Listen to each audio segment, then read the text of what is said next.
Now, the number of patients being treated for COVID in hospitals across the UK is above 30,000, and more than 1,000 deaths have been reported for the latest 24-hour period. That's the highest since last April.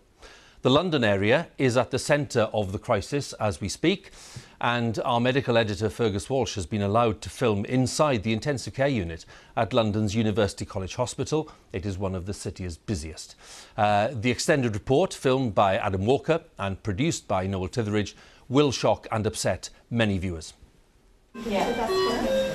Intensive care is under pressure like never before. After Christmas, it just sort of hit me.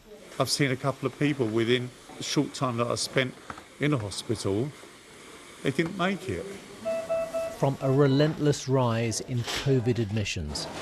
How long can you keep going like this? At this pace, I think we've got about a week. Staff fear burnout. I'm here. Okay? The nurses are broken. The physical and mental load is huge. The toll is immense. But my emotions are all over the place.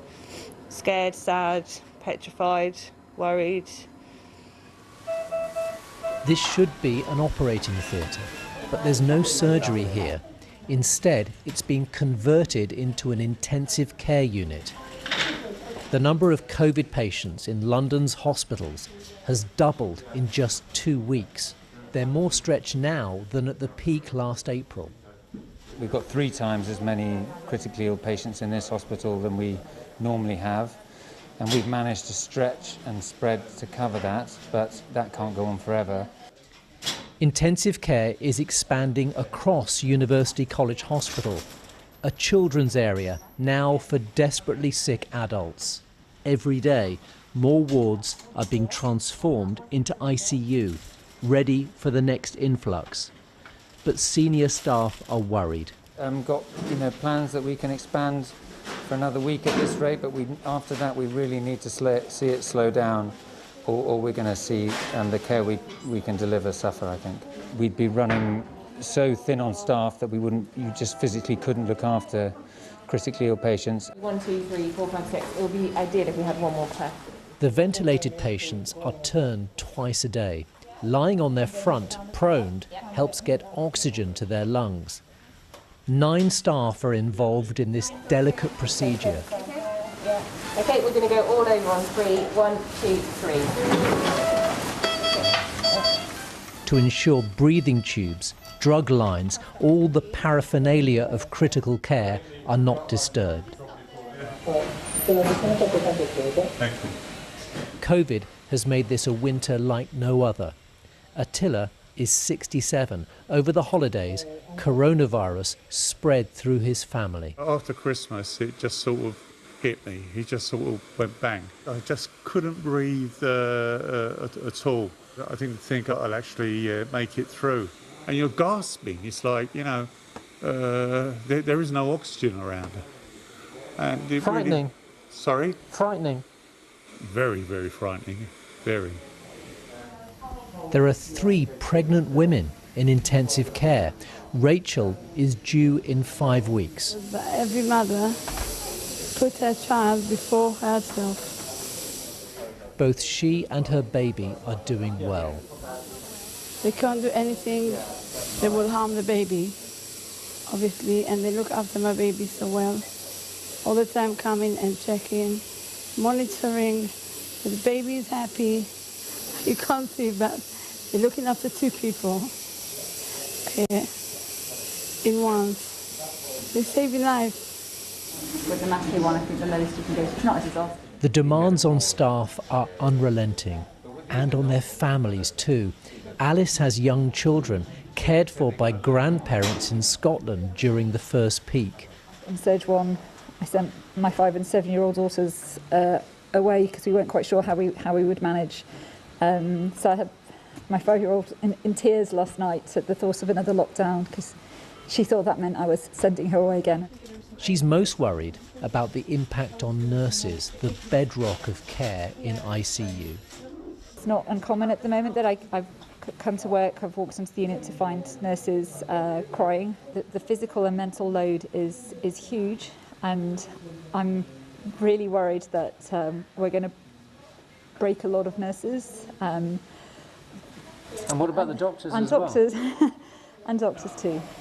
Intensive care nursing is highly specialised. Usually they're one-to-one with patients, now responsible for 3, 4 or 5, with other staff filling the gaps. We're so stressed we have to prioritise, and prioritising care is not what the NHS that I grew up in. We shouldn't have to choose which patient gets what care first. Ashley says she's never had to make decisions like this before. If people asking for your help, you just don't know who to help first.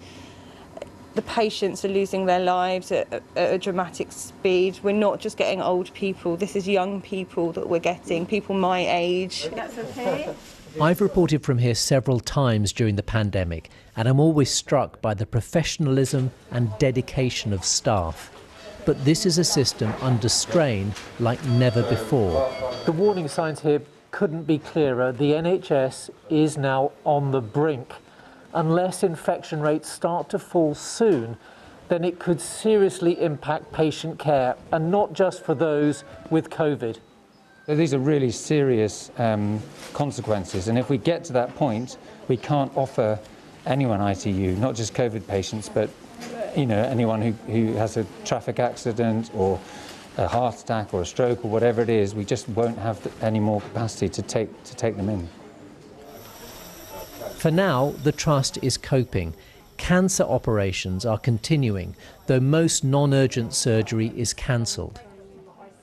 All of a sudden, out of the blue, just COVID just like knocked on my door, and there you go. Hello, gents.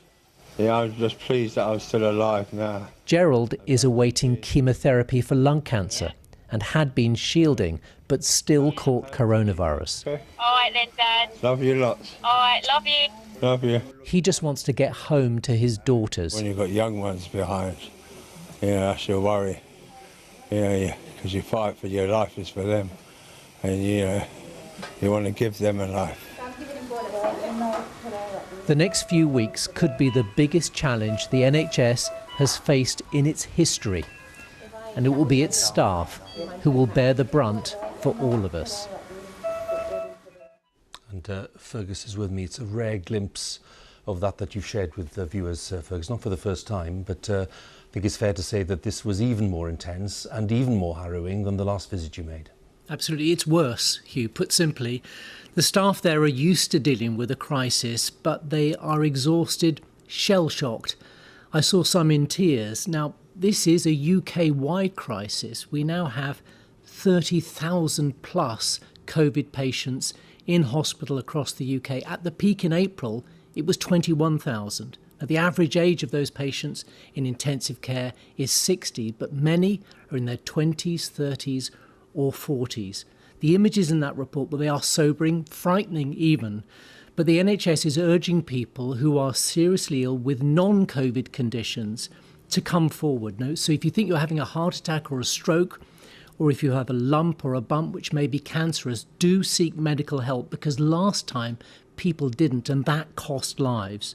But we are tonight, I think, in a more perilous situation than at any time in this pandemic, especially because of the new contagious variant. But the key message from staff is that we all have a role to play in this pandemic, and stay at home if you can.